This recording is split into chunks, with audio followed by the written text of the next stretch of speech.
آج ہمارے ملک میں جن کو معزز ہونا چاہیے تھا ان کے ساتھ کیا ہو رہا ہے، اور جن سے سوال و جواب ہونا چاہیے پاکستان کی آنے والی نسلوں، پاکستان کے مستقبل کی تباہی کا، آج وہ کہاں ہیں اور آج ہمارے استاد کہاں ہیں؟ ایک استاد کو صرف اس لیے اٹھا لیا جائے کہ وہ ایک ناجائز کام میں آپ کا ساتھ دینے کے لیے تیار نہیں ہے۔ اور کون سا ناجائز کام؟ ہمارے دین کی بنیاد عدل و انصاف پہ ہے۔ ان اللہ یامر بالعدل والاحسان۔ حضرت علی رضی اللہ تعالیٰ عنہ کا ایک بار پھر ان کا قول آپ کے سامنے پیش کرتا ہوں کہ کفر کا نظام تو چل جائے گا، ظلم کا نہیں چلے گا۔ اور جن ممالک کے سامنے آپ لوگ سجدہ ریز ہوتے ہیں ان کی بات کر دیتا ہوں۔ ونسٹن چرچل نے دوسری جنگ عظیم میں جب برطانیہ کو ہر محاذ پہ شکست ہو رہی تھی، انہوں نے پوچھا، جب ان سے سوال ہوا وزیر اعظم کے طور پہ کہ برطانیہ کے ساتھ کیا ہو رہا ہے، تو انہوں نے کہا مجھے بتاؤ ہماری عدالتیں انصاف دے رہی ہیں؟ جب بتایا گیا کہ عدالتیں انصاف دے رہی ہیں، انہوں نے کہا جیت ہماری ہوگی۔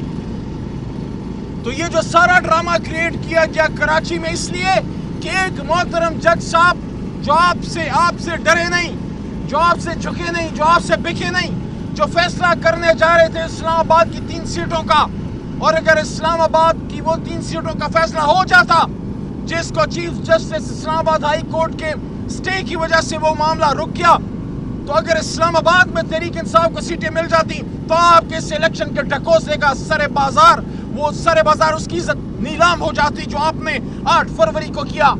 ایک جج جس کا قلم بکنے کے لیے تیار نہیں ہے، آپ اس کے خلاف کن حدوں تک چلے گئے ہیں کہ استاد کی عزت نہ رہی، جج کی عزت نہ رہی۔ جس ملک میں استاد کی عزت نہ ہو اور جس ملک میں عدل کے نظام کو سر بازار نیلام کرنے کی کوشش کی جائے، جہاں لکھاری کا قلم جج کے خلاف یوز ہو کیونکہ وہ جج بکنے کے لیے تیار نہیں ہے، تو عمران خان تو چھوڑیں، تحریک انصاف تو چھوڑیں، یہ تو بڑی چھوٹی باتیں۔ اصل بات یہ ہے کہ ملک کے نظام کے ساتھ کھیلا جا رہا ہے۔ جس ملک میں استاد کی عزت ختم کر دی جائے اور جس ملک میں عدل اور عدلیہ اور عدالتیں ان کو محصور کر لیا جائے، آپ مجھے بتائیں اس ملک کے بچوں کا کیا مستقبل ہوگا؟ تو یہ لڑائی لڑ رہا ہے عمران خان، یہ جنگ لڑ رہا ہے عمران خان۔ بڑے دکھ کے ساتھ کہتا ہوں کہ آپ لوگوں کو احساس نہیں ہے جو یہ لوگ کر رہے ہیں۔ آپ لوگوں نے جب ملک کے سابق وزیر اعظم جناب عمران خان صاحب کے گریبان پہ ہاتھ ڈالا، وہ عمران خان کا گریبان نہیں تھا، وہ 25 کروڑ عوام کی عزت کا پگ تھا جس پہ آپ نے ہاتھ ڈالا ہے۔ تبھی تو قوم آپ کے خلاف کھڑی ہو گئی ہے، تبھی تو قوم آپ کے خلاف ہے، تبھی تو قوم آپ کی بات سننے کو تیار نہیں ہے۔ لوگ کہتے ہیں خونی انقلاب۔ ایک پرامن انقلاب آ چکا ہے، اللہ ہمارے ملک کو خونی انقلاب سے بچائے۔ پرامن انقلاب 8 فروری کو آ چکا ہے۔ زبان خلق کو نقارہ خدا سمجھو۔ Read the writing on the wall. And the writing on the wall is the people of Pakistan want Imran Khan. The people of Pakistan want Imran Khan to be the Prime Minister of this country. کہ اس ملک آگے لے کے جائے۔ اور آپ نے کیا کیا؟ اپنی انا کی جنگ میں قوم کے لیڈر کو اندر ڈالا۔ تو آپ مجھے بتائیے 16 مہینے شہباز شریف صاحب کو بٹھا کے، پھر کاکڑ صاحب کو لا کے، اور پھر دوبارہ شہباز شریف صاحب کو بٹھا کے، کیا پاکستان کی معیشت بہتر ہو گئی؟ کیا مہنگائی کم ہو گئی؟ کیا پیٹرول، بجلی، ڈیزل، گیس کی قیمتیں کم ہو گئی؟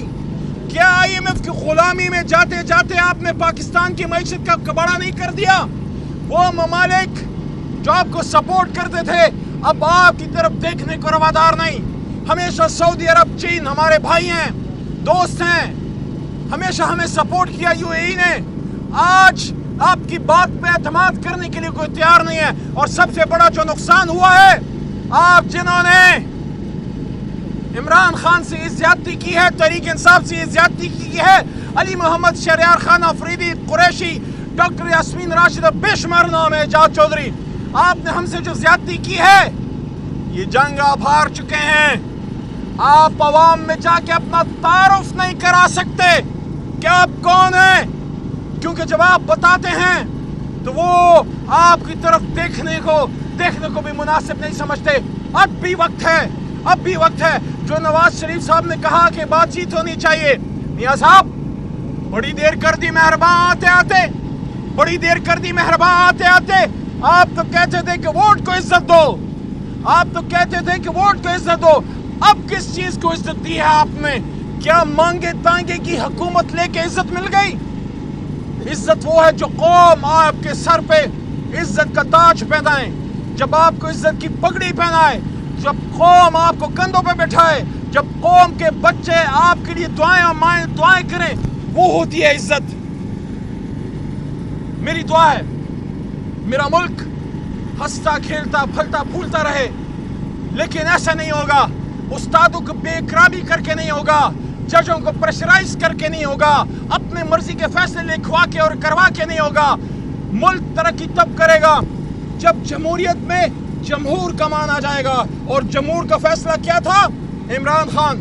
جمہور کا فیصلہ کیا تھا؟ تحریک انصاف۔ آج بھی کسی بھی وقت کہیں پہ رات کے 2 بجے بکسا رکھو اور عمران خان تو بہت بڑی بات ہے، اس کا یہ اتنا سا سپاہی کھڑا ہوگا، میں دیکھتا ہوں انشاءاللہ 1/3 سے کم آپ کا ووٹ نہیں ہوا، اور 2/3 سے زیادہ ہم ہر یونین کونسل میں، ہر ویلیج کونسل میں، ہر صوبائی قومی حلقے میں، ہر جگہ تحریک انصاف جیتے گی انشاءاللہ۔ آپ کا بہت شکریہ۔